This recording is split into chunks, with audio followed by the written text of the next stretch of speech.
Hello जी, नमस्ते। तो आइए आज हम लोग क्लास 9 की चैप्टर 6 के जो एक्सरसाइज है 6.1 उसके सारे क्वेश्चंस को सॉल्व करेंगे और समझेंगे। तो ध्यान से देखिए, इसमें मैं आपको कहीं कहीं जो है यहाँ पे कुछ क्वेश्चंस या फिर जो एक्सियोम से या थ्योरम है उस सब का स्टेटमेंट मैं नहीं लिखूंगा। मैं बस आप लोग को उसको प्रूव करके बता दूंगा, है ना। कोई थ्योरम है तो उसको सिद्ध करके बता दूंगा। उसके बाद क्वेश्चन जो है सॉल्व करेंगे हम लोग। और क्वेश्चन भी नहीं लिखूंगा, वो सब तो बुक में है ही, तो मैं सिर्फ सॉल्यूशन बताऊंगा, ठीक है। तो आइए समझते हैं। तो स्टार्ट करते हैं। तो एक्सियोम्स और एक्सियोम्स का मतलब होता है अभिगृहित, और थ्योरम और प्रमेय। तो वो दोनों को समझने से पहले हम लोग समझेंगे कि बाइसेक्टर क्या होता है। तो पहले तो हम बता चुके हैं कि एंगल क्या होता है। तो जैसे कि यहाँ पे कोई एंगल बन रहा है, ठीक है, इसका नाम देते हो, ये पी क्यू रेखा है, यहाँ पे एस है। तो ये जो पी क्यू लाइन है, यहाँ पे दो एंगल बन रहा है, एक ये और ये। तो इस एंगल का नाम क्या है? Angle P O S, angle P O S. और ये एंगल कौन सा है? Q O S, angle Q O S, ठीक है। तो यहाँ पे बाइसेक्टर का मतलब समझना। बाइसेक्टर यानी कि बाइसेक्ट, बाय का मतलब होता है दो, बाय का मतलब होता है दो, और सेक्टर यानी कि दो भाग में, है ना। उसको दो भाग में जो विभाजित करता है, उसको जो इंटरसेक्ट करके दो भाग में उसको बांटता है। और समद्विभाजक, सम मतलब बराबर, सम मतलब क्या होता है? बराबर। सम का अर्थ होता है बराबर। और द्विभाजक मतलब दो पार्ट में, द्वि मतलब दो, तो बराबर दो भागों, दो बराबर भागों में जो बांटता है उसको हम लोग बोलते हैं समद्विभाजक, उसको बोलते हैं समद्विभाजक या फिर बाइसेक्टर। तो यहाँ पे देखिए एंगल पी ओ एस। अब यहाँ पे इसको हम ओ से एक रे खींचते हैं जो कि है टी। ओ टी एक रे बनाए, ओ टी इज ए रे विच हम बोल रहे हैं बाइसेक्ट। क्या है? Bisect angle. ये जो एंगल है पी ओ एस, इसको क्या कर रहा है? ओ टी रे बाइसेक्ट कर रहा है, bisect angle P O S. तो एंगल पी ओ एस को बाइसेक्ट कर रहा है। इसका मतलब ये हुआ कि ये जो दो पार्ट में बट गया, वो क्या होगा? दो पार्ट में कौन कौन सा एंगल बना? यहाँ पे एक ट्रायंगल फिर से बना और एक ट्रायंगल दोबारा यहाँ पे बना, यानी कि angle P O T, angle P O T, ये वाला angle angle T O S के बराबर होगा, एंगल टी ओ एस के बराबर होगा। तो ये एंगल जो है इस एंगल के बराबर होगा। बाइसेक्ट का मतलब यही होता है कि ऐसा, ये जो रे है इस एंगल को दो पार्ट में विभाजित कर रहा है, दो पार्ट में इसको बांट रहा है, इक्वल पार्ट में, है ना। जैसे कि अब इसको एक एग्जांपल लेके समझते हैं। जैसे ये एंगल है, मान लेते हैं 40, ये है 100 डिग्री, ठीक है। इसका नाम देते हैं एस पी एम एन, ठीक है। ये 100 है, ये हो जाएगा 80 डिग्री। इस तरह से दिया हुआ है angle, angle S M N is equal to कितना दिया हुआ है? 100 डिग्री। और angle P M N, angle P M N is equal to है 80 डिग्री। अब यहाँ पे देखिए, इसको जो है इसका एक बाइसेक्टर खींच दिया हम लोग। क्या है? बाइसेक्टर या फिर समद्विभाजक। तो इसका नाम दे देते हैं R. M R is a bisector of angle, angle का नाम क्या है? ये S M N, angle S M N. तो एंगल एस एम एन को बाइसेक्ट कर दिया, यानी कि ये जो 100 था, ये पूरा क्या था? 100। तो उसको जब दो इक्वल पार्ट में डिवाइड कर दिया, यानी कि 50-50 हो जाएगा, 50 डिग्री और 50 डिग्री। तो ये यहाँ पे जो दो पार्ट में डिवाइड हुआ, ये कौन सा एंगल है? ये वाला, यहाँ से यहाँ, सिर्फ यहाँ से यहाँ कौन सा एंगल है?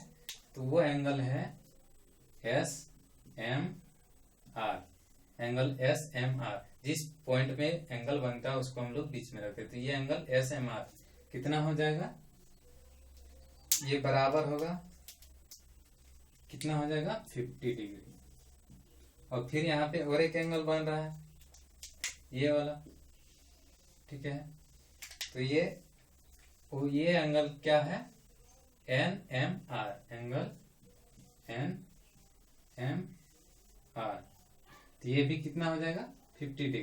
तो ये होता है बाइसेक्टर का। बाइसेक्टर यानी कि दो एंगल को, एक एंगल को दो इक्वल पार्ट्स में जो डिवाइड करती है वो बाइसेक्टर होता है। तो ये 100 था तो ये हो गया 50, ये हो गया 50 डिग्री। फिर इस तरह ये 80 है तो इसका भी बाइसेक्टर कीजिए तो 40 42 इक्वल पार्ट्स में डिवाइड हो जाएगा। तो ये बाइसेक्टर का काम होता है, यानी कि समद्विभाजक। समद्विभाजक उसको कहते हैं जो कि किसी कोण को यानी कि किसी भी चीज को दो बराबर भागों में विभाजित कर देता है, उसको हम लोग कहते हैं समद्विभाजक, ठीक है। तो आगे अब हम लोग देखते हैं एक्सियम अभिगृहित 6.1 6.2। तो एक्सियम और अभिगृहित ऐसा वो चीज होता है जिसको कि प्रूव नहीं किया जाता। जैसे कि चीनी मीठा होता है, चीनी मीठी होती है, विद द शुगर स्वीट। तो ये सब क्या है, प्रूव नहीं किया जाता, ये तो है ही, होता ही है, ठीक है। फिर आकाश नीला होता है, नीला तो होता ही है, नीला दिखता है, ठीक। तो ये सब को प्रूव नहीं किया जाता। तो एक्सियम्स को जैसा बोला गया हो वैसे ही मान लिया जाता है एक्सियम, ठीक है। जो थ्योरम है या प्रमेय है उसको सिद्ध किया जाता है, ठीक। तो यानी कि एक्सियम क्या है, तो एक्सियम क्या है, एक सत्य है, एक सत्य या फिर एक तथ्य है जिसको कि सिद्ध नहीं किया जा सकता है, या फिर एक कथन या स्टेटमेंट है जिसको कि प्रूव नहीं करते क्योंकि वो सत्य होता है, वो तथ्य होता है जिसको हम लोग मान लेते हैं। अब प्रमेय को हम लोग प्रूव करके दिखाते हैं। तो पहला एक्सियम दो ठो है, 6.1 और एक्सियम 6.2। तो एक्सियम 6.1 का कहना है कि एक्सियम 6.1 का कहना है कि कोई रे, तो मान लेते हैं ये एक रे OS एक रे है और वो किसी लाइन पर खड़ी है। तो ये लाइन को मान लेते AP। तो एक्सियम 6 पॉइंट के अकॉर्डिंग ये जो दो एंगल बन रहा है यहाँ पे, है ना, दो एडजस्टेंट एंगल फॉर्म हो रहा है। यहाँ पे दो एडजस्टेंट एंगल है ना, एडजस्टेंट यानी कि आसन कोण, ठीक है। यहाँ पे दो आसन कोण बन रहा है। तो ये आसन कोण बन रहा है तो कौन कौन सा है, तो ये दोनों जो आसन कोण बनेंगे यहाँ पे BOS और एंगल AOS, तो ये दोनों का सम जो है 90 डिग्री के बराबर होता है। तो angle BOS plus angle AOS is equal to क्या होगा, सॉरी 90 नहीं 180 के बराबर होता है। क्योंकि ऐसे भी अगर हम लोग देखें कि ये एक लाइन है तो हम पहले ही बता चुके हैं कि एक लाइन के एक और जितने भी एंगल्स बनते हैं उस सब का सम क्या होता है 180 के इक्वल होता है। तो यहाँ पे दो एंगल बन रहा है, दो कोण बन रहा है, तो ये दोनों कोणों का योग कितना हो जाएगा 180 के बराबर हो जाएगा, ठीक है। तो एक्सियम या फिर अभिगृहित 6.1 वही है, वो कहता है यदि एक किरण OS यहाँ पे किरण है, यदि एक किरण किसी रेखा पर खड़ी हो तो इस प्रकार बने दो आसन कोणों का योग 180 डिग्री के बराबर होता है। तो उसी तरह यहाँ पे क्या है, OS एक किरण है जो कि AB लाइन पर खड़ी है, AB रेखा पर खड़ी है। तो इस प्रकार दो आसन कोण कौन कौन सा बनता है, एक BOS और दूसरा AOS। तो ये दोनों का योग जो है 180 के बराबर होता है। अब एक्सियम 6.2 उसका विपरीत, उसका बिल्कुल उल्टा है। एक्सियम 6.2 ये नहीं, ये बोल रहा है, ये बोल रहा है कि अगर ये है तो ऐसा होगा, है ना, ये है ना, तो ये क्या होगा, ऐसा होगा, ठीक है ना। ये कौन है, 6.1 है एक्सियम। अब 6.2 जो एक्सियम है, एक्सियम 6.2 ये कहता है कि अगर ऐसा है ना, अगर एंगल दो एंगल है, कोई भी दो एंगल है, एंगल POQ ले लेते हैं, ठीक है, प्लस एंगल TOQ ले लेते हैं। तो इसका फिगर पहले बनाते हैं हम लोग।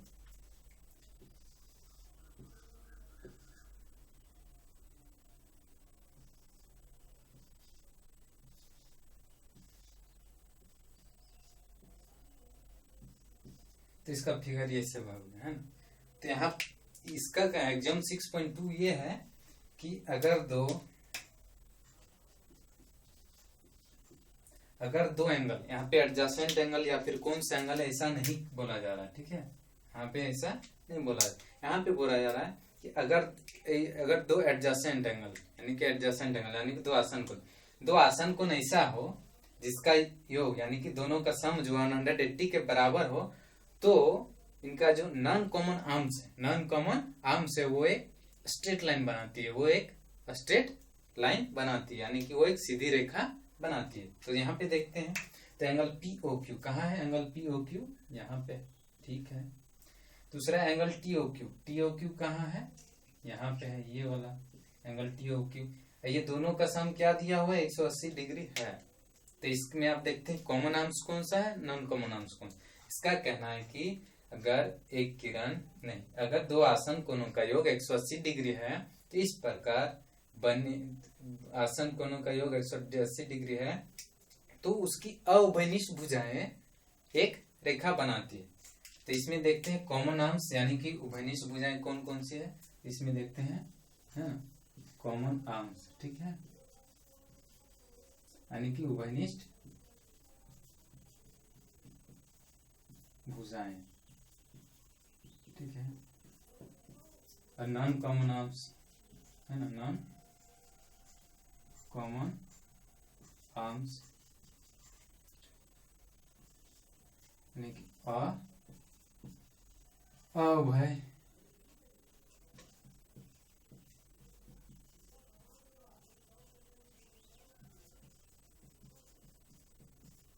तो देखते है ना।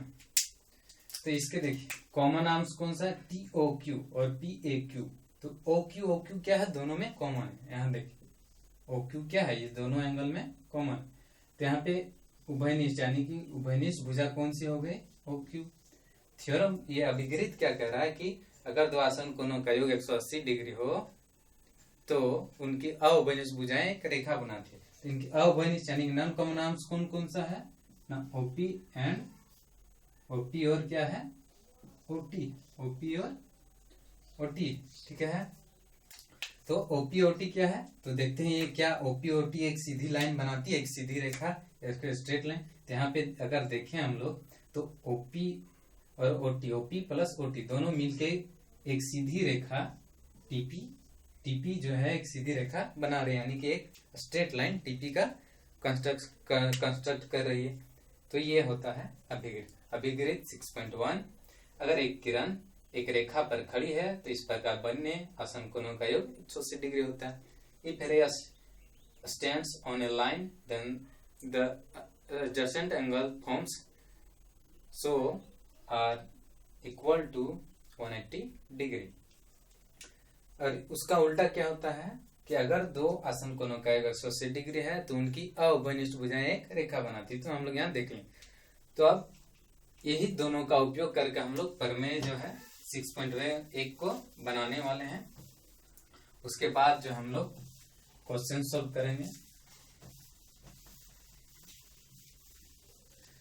तो ये प्रमेय 6.1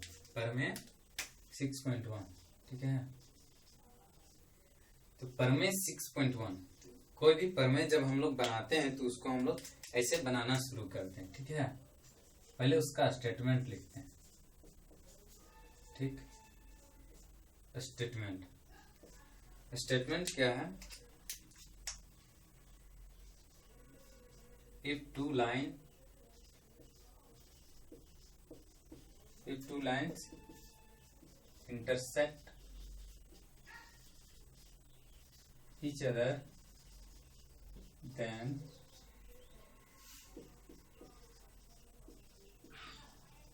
vertically opposite angles are equal. Vertically opposite angles are equal। तो वर्टिकली अपोजिट एंगल क्या होता है यह हम आप लोग को पहले ही बता चुके हैं। तो जिन्होंने नहीं देखा है वो वीडियो, तो आप उसको देख सकते हैं, जो कि है basics of lines and angles, ठीक है। तो स्टेटमेंट पहले लिखते हैं। तो स्टेटमेंट लिखने के बाद क्या करते हैं? फिगर बनाते हैं हम लोग। तो देखिए if two lines intersect each other, तो पहले दो लाइन ले लेते हैं, ठीक है। ये दो लाइन ले लेते हैं, ठीक है। दो लाइन ले लिया, अब दो लाइन इंटरसेक्ट कर रहे हैं तो इस लाइंस का हम लोग नाम दे देते हैं, लाइंस का नाम दे देते हैं, ठीक है। एल एम, ये दो लाइन है, ओके। एक लाइन एल हो गया, दूसरे लाइन एम हो गया। वो दोनों इंटरसेक्ट कहाँ कर रहा है? पॉइंट ओ पे, पॉइंट ओ पे इंटरसेक्ट करे। तो इस तरह से कितना एंगल बना है? इस तरह से 4 एंगल बना है ना। 4 एंगल का हम लोग नाम दे देते हैं, ठीक है। एंगल 1, एंगल 2, एंगल 3, एंगल 4, ठीक है। तो ये हो गया कंप्लीट। अब ये कह रहा है if two line intersect each other, तो दो लाइन इंटरसेक्ट कर रहा है, किस पॉइंट में कर रहा है? यहाँ पे कर रहा है। तो कौन कौन सा एंगल बना वो हम लोग लिख चुके। अब आगे इसका कहना है कि then vertically opposite angles are equal, तब जो है अपोजिट एंगल यानी कि vertically opposite angles are equal, यानी कि सम्मुख कोण जो है बराबर होता है ना। इसका हिंदी हो जाएगा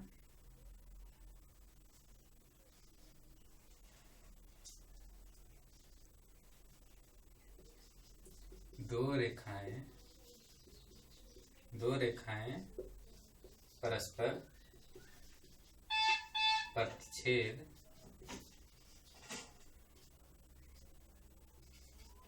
करे तो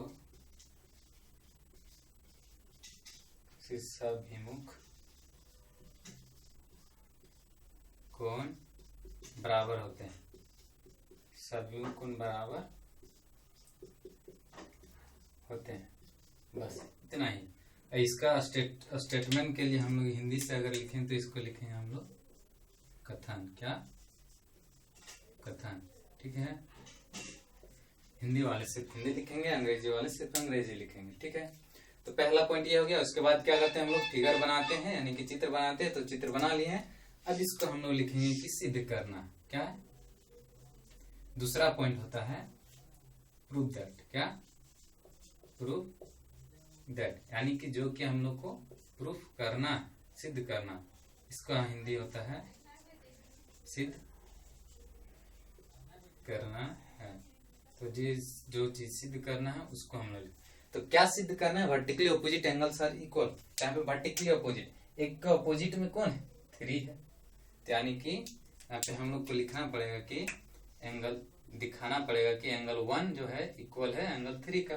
उसी तरह एंगल 4 जो है इसका अपोजिट कौन है? 2 है। तो हम लोग को फिर से दिखाना पड़ेगा कि एंगल 2 जो है एंगल 4 के इक्वल होता है इस थ्योरम के अकॉर्डिंग, ठीक है। तब हम लोग क्या करेंगे? इसको प्रूफ करेंगे। इसको प्रूफ करने वाले हैं। चलिए प्रूफ देखते हैं। प्रूफ, इसका हिंदी होता है प्रमाण, ठीक है। तो प्रमाण लिखने के बाद इसका जब हम लोग लिखेंगे तो एग्जाम में क्या है, इसके सीधे में लिखना स्टार्ट नहीं करेंगे, उससे जस्ट नीचे से लिखने से स्टार्ट कर दें। क्योंकि यहाँ पे बोर्ड है तो जगह नहीं है, तो हम यहीं से स्टार्ट करेंगे, ठीक है। तो प्रूफ में क्या करेंगे देखिए, इस फिगर को हम समझाने के लिए और एक बार बनाते हैं। इस तरह से है यहाँ पे, ठीक। ये L है, यहाँ पे M है, यहाँ पे एंगल 1 है, एंगल 3 है, यहाँ पे एंगल 2 है, यहाँ पे एंगल 4 है, ठीक है। तो यहाँ पे देखिए, अगर हम लोग ये इसको मिटा देते, इसको ना देखिए, इसको यहाँ पे ना देखें, अगर ये नहीं है तो क्या है, ये लाइन है और उस पे OM जो है रे है। OM क्या है? एक रे है जो कि उस पर खड़ी है, जो कि उस पर खड़ी है। यहाँ पे देख, यहाँ पे क्या है, ये दोनों एंगल का, ये जो है OM एक रे है जो कि L रेखा पर खड़ी है। तो इस प्रकार दोनों आसन कोणों का योग क्या होता है? 180 डिग्री। अभी हम लोग अभिगृहित में, कि पहला अभिगृहित में हम लोग पढ़े कि अगर एक किरण इस तरह से एक रेखा पर खड़ी हो, कि अगर एक कोई किरण किसी रेखा पर खड़ी है तो इस प्रकार बने आसन कोणों का योग 180 डिग्री होता है। यानी कि एंगल 1 प्लस एंगल 2 कितना हो जाएगा? 180 डिग्री। तो इसको हम लोग लिखेंगे, जैसे देखिए इसको हम मिटा दिए, ये वाला इसको मिटा दें, ठीक है। तो देखिए ये क्या हो रहा है, दो आसन कोण बन रहा है, एंगल 1 और एंगल 2। तो दो आसन कोणों का योग क्या होता है? 180 डिग्री के बराबर होता है। तो एंगल 1 प्लस एंगल 2 बराबर क्या हो जाएगा? 180 डिग्री, ठीक है, 180 डिग्री हो जाएगा। ये समझ में आया। अब फिर देखिए, अब अगर हम लोग क्या करें, इसको बंद करते हैं, इसको, ठीक है, इसको बंद करते हैं, तो क्या दिख रहा है कि एम एक रेखा है जिस पर ओ एल जो है एक किरण खड़ी है। तो इस प्रकार जो आसन कोण बन रहा है, तो इससे क्या होगा, फिर से दोनों कोणों का योग 180 डिग्री, यानी कि angle 2 plus angle 3 is equal to क्या होगा, 180 डिग्री। यहाँ से देखिए, है ना, ये इस तरह से था, यहाँ पे एंगल 4 है, यहाँ पे एंगल 3 है, ठीक है। तो क्या करें, इसको बंद करें, ठीक है। तो मान लेते हैं कि अगर ये नहीं, ये तो रहेगा ही। तो इस तरह से अगर देखें तो क्या हो रहा है, एक रेखा है एम जिसपे एल जो है किरण, यहाँ पे ओ एल जो है किरण क्या है, खड़ी है। तो इस प्रकार दो आसन कोण बन रहा है, एंगल 2 और एंगल 3। तो दोनों का क्या होगा, योग जो है एंगल 2 प्लस एंगल 3, ये दोनों क्या होगा, 180 डिग्री के बराबर होगा। तो ये क्यों होगा, क्योंकि, है ना, ये दोनों क्या होगा, क्योंकि यहाँ पे इसका रीजन लेंगे, इफ नहीं, ये क्या होगा, द सम ऑफ टू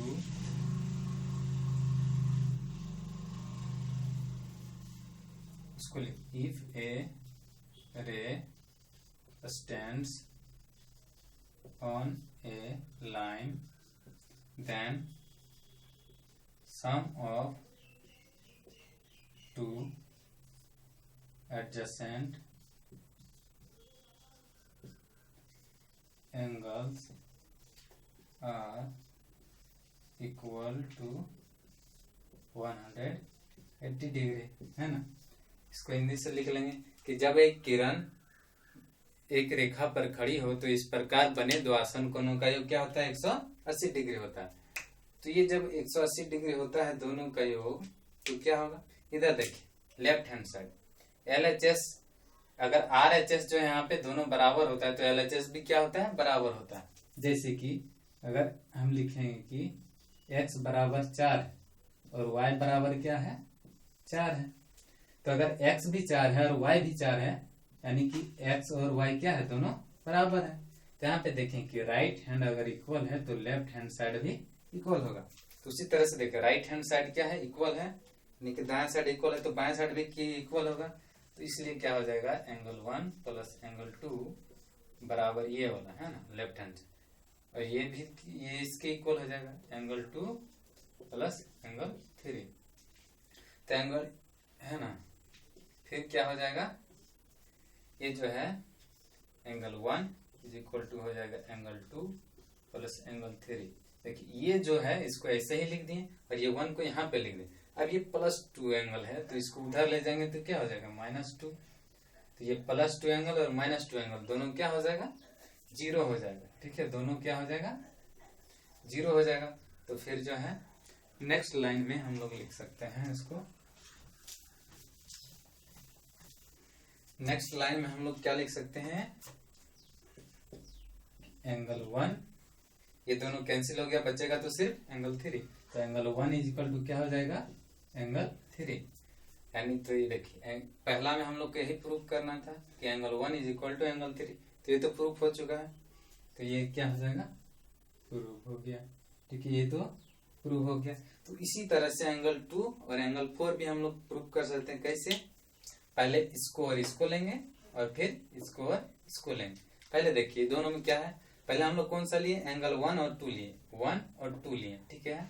फिर कौन सा लिया, 2 और 3, 2 और 3 लिए।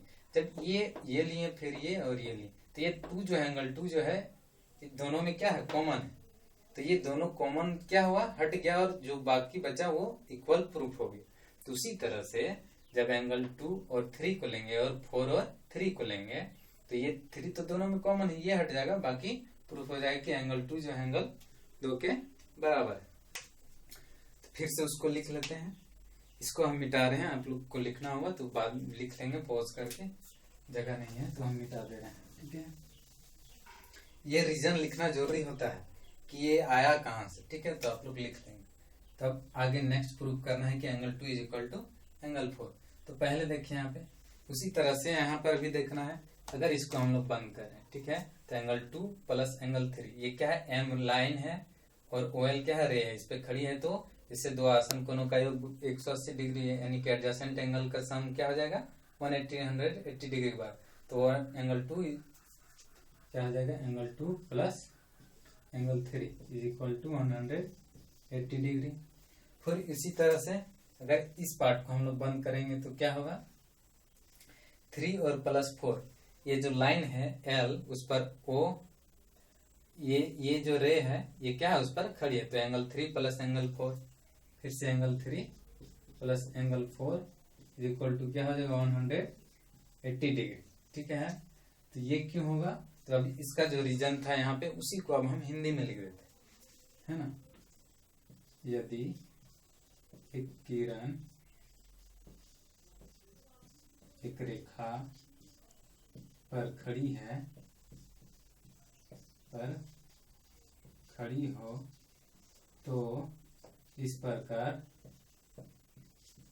बने आसन कोणों का योग 180 डिग्री होता है।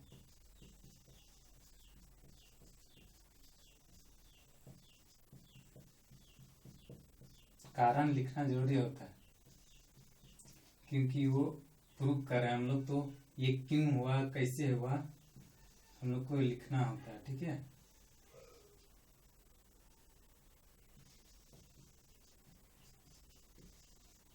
ठीक है, तो इसी तरह से फिर से यहाँ पे राइट हैंड साइड क्या है इक्वल है, तो लेफ्ट साइड भी इक्वल होगा, तो एंगल 2 प्लस एंगल 3 ठीक है बराबर हो जाएगा किसका, एंगल 3 प्लस एंगल 4। फिर यहाँ पे क्या हो जाएगा, एंगल 3 एंगल 2 है यहाँ, इसको जो है उसको ऐसे ही लिख देते हैं। ठीक, ये 4 जो है ये प्लस में फिर उधर जाएगा तो क्या हो जाएगा माइनस एंगल 3 हो जाएगा। अब वहां पे उधर क्या है, एक प्लस 3 है एक माइनस 3 एंगल है, तो दोनों कैंसिल हो जाएगा तो बचेगा एंगल 4। तो यहाँ पे फिर से प्रूव हो गया एंगल 2 इज इक्वल टू 4 और angle 1 is equal to 3, proved, खत्म। ठीक है ना आसान। तो क्या करना है, बस वही जो अभी गृहीत वाला हम लोग पढ़े हैं कि यदि एक किरण एक रेखा पर खड़ी हो तो इस प्रकार दो बने आसन कोणों का 180 डिग्री होता है, उसी का फायदा हम लोग यहाँ पे उठाएं ऐसे करके, है ना ये। ठीक है, फिर अगले वीडियो में क्या करेंगे हम लोग, क्वेश्चन सॉल्व करेंगे सिर्फ एक्सरसाइज 6.1 का। ठीक है।